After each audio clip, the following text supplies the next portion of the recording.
Bakit be blender mo pa? Pwede mo naman jikjikin yung bawang at luya.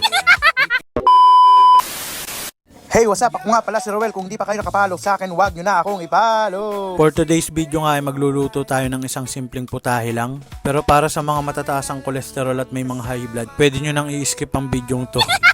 Dahil ang lulutuin natin ngayon ay ang rebosado. At dito nga ay inumpisahan ko ng gayatin ang mga taba ng baboy. Yung ganitong hiwa lang at ganitong kaninipes ay okay na. Pero katulad nga ng lagi ko sinasabi, depende pa rin yan sa inyo kung gaano kalaki yung gusto nyong gayat o hiwa. At after ko nga mahiwa lahat ng taba ng baboy, nagready na ako dito sa aking blender ng bawang, luya, at pinigian ko na rin to ng kalamansi. Baka may mag-comment na naman dyan. Ha? Bakit be blender mo pa? Pwede mo naman jikjikin yung bawang at luya.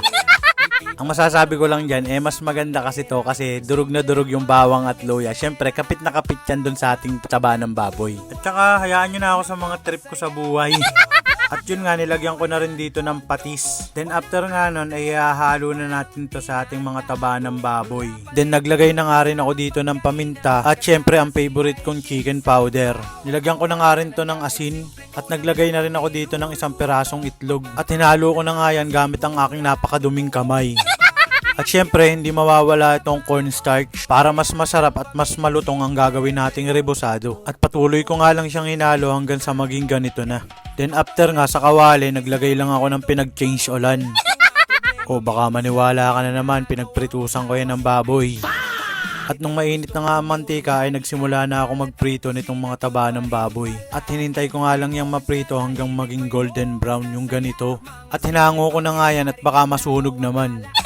At dito nga sinunod ko nang iprito yung mga natira pang taba ng baboy. At ipapas forward ko na nga kasi ganun lang din naman yun. Piprito mo lang din katulad ng una. At dito naman ay gumawa naman ako ng sausawan. Naggayat lang ako dito ng 2 sibuyas. At inilagay ko nga lang to sa aking food processor kasama ang ilang pirasong bawang. At sinamahan ko na nga rin to ng 2 pirasong sili. At inilagay ko na nga rin ng paminta, asukal at saka suka. At saka konting tubig na rin. At pinood process nga lang to ng saglit at okay na ang ating sausawan. At ito na nga ang finished product ng ating rebosado. Kita nyo naman, napakasarap niyan mga bossing at ang lutong-lutong pa. Okay, paano? Ano pang hinihintay nyo? Parinin na at babarik!